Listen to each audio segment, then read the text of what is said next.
Bruce Lee not only introduced the world to martial arts, he also reinvented it, creating his own called Jeet Kune Do, being practiced here in Hong Kong.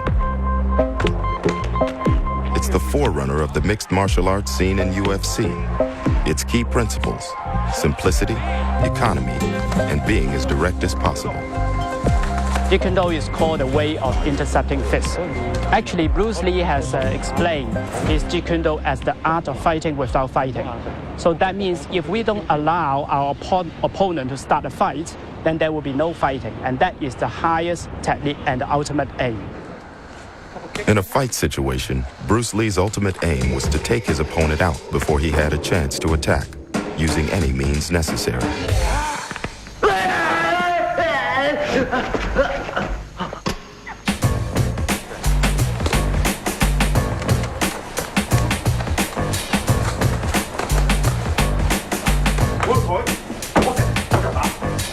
In Jeet Kune Do, we can sum it up in three important words: simple, direct, and non-classical.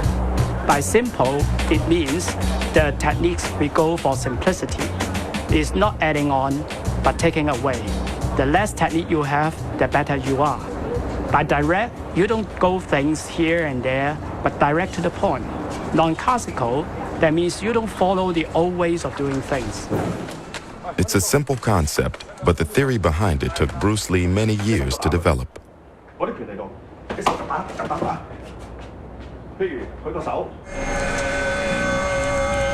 Hong Kong in the 1950s was a tough place to grow up. Thousands of Chinese had flooded into the city to escape the communist regime on the mainland, leading to overcrowding and unemployment.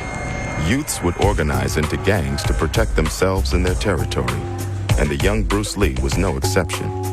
Despite coming from a relatively well-off family, the teenage Bruce Lee was often involved in gang fights. You have one clan against another clan.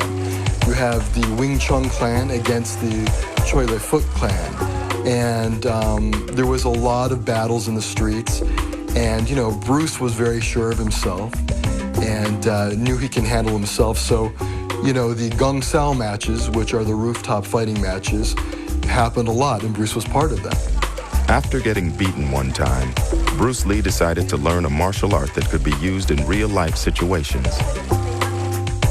He began by learning Wing Chun, and by the time he arrived in Seattle in 1959, he was a competent teacher. Taki Kimura was one of Bruce Lee's first students and closest friends. This young man at 18 was a holy terror in terms of athleticism. I mean, he was all Hong Kong champion cha-cha dancer. His brother was all Hong Kong champion fencer, so he became an avid fencer. And of course, he did a lot of boxing on the street, you know, in the fights and things. He had a pretty good hold on boxing, and so this guy, when he came over, he was an all-around athlete. Taki Kimura was one of a small but dedicated group of followers who Bruce Lee began teaching in Seattle. Another of his first students was his wife-to-be, Linda. You would just pass through a doorway here, and it would go down the stairs into the basement, and it was just a plain room with concrete walls and swinging light bulb, and he had, maybe 10 or 12 students at the most at one time in a class. In 1966, the couple moved to Los Angeles for Bruce to start work on the Green Hornet. He opened up a gym in Oakland and also began teaching private students, including actors Steve McQueen and James Coburn. It was during this period that he began mixing different fighting styles to develop his own martial art of Jeet Kune Do. He was frustrated by the limits of traditional martial arts. So if you did karate, you didn't do any ground fighting, or you didn't do any throws. If you did judo, you didn't do any punching or kicking. You know, if you did kung fu, you had to stand a certain way and strike a certain way and do set combinations of moves. And he thought all of that was just getting in the way and being impractical. You had to be adaptable because fighting could go anywhere. Fighting wasn't contained by rules. If someone was going to attack you, who knew what they'd do? So you had to be ready for anything. So that was quite a revolutionary way of thinking. Since creating Jeet Kune Do, Bruce Lee's martial art has spread as far afield as Scotland. This is Glasgow, one of the most violent cities in Europe. More people die of assaults here than almost any other European city. Tommy Carruthers is a former club doorman who turned to Bruce Lee's Jeet Kune Do to protect himself from violent attack. I would say the preferred weapon in Glasgow would be the knife. There's more stabbings here than anything else.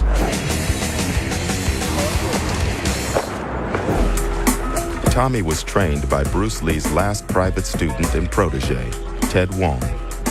Since taking up Jeet Kune Do, he's become one of the top practitioners and one of the few people in the world qualified to teach it. He uses Jeet Kune Do to train people in self-defense so that they can use it if attacked on the street. We really try and take the stuff and apply it to real-life situations, because the guys are here really to learn how to fight. Tommy Carruthers reveals the key to Jeet Kune Do, its simplicity and economy, making it useful in a real attack. In some martial arts, an arm grab might entail a series of complicated moves, but not in Jeet Kune Do. Traditional martial arts seems to be a long-winded affair about going from point A to point B. There's many ways we could show you to give an example. If you look at Bruce's idea, and it's really just based on what would be the closest and where your hands and feet are in relation to the opponent.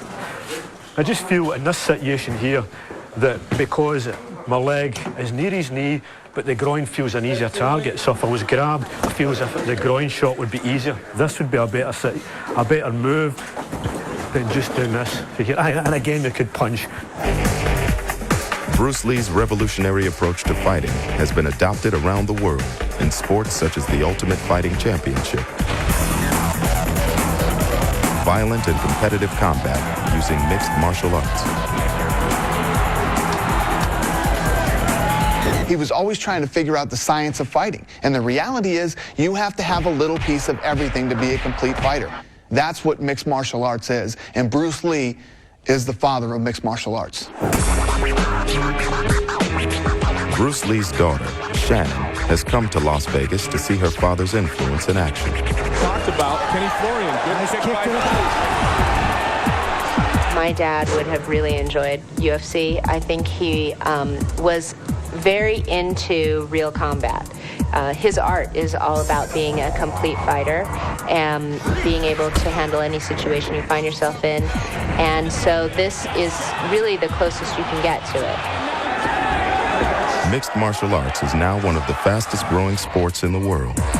This UFC heavyweight title fight, where Randy Couture famously lost his crown to Brock Lesnar, was one of the biggest pay-per-view events of the year. It attracted more than 1 million viewers and generated more than $50 million in sales. Bruce Lee's influence on the sport is acknowledged by many of the fighters. I've been watching his movies, studying his martial art and philosophy since I was like 8 to 10 years old, and it completely changed my entire aspect on fighting. Once again, it's Bruce Lee's focus on economy, simplicity, and directness that clicks with UFC fighters. What Bruce Lee used to do was work on circular movement. So if that jab came, he'd work things like this so that he's opening up targets here. In kickboxing nowadays, or MMA, we're doing the same kind of motions, only we're just limiting here so that our body is still open, so that I can do things like take people down, or I can parry that punch, just throw a kick.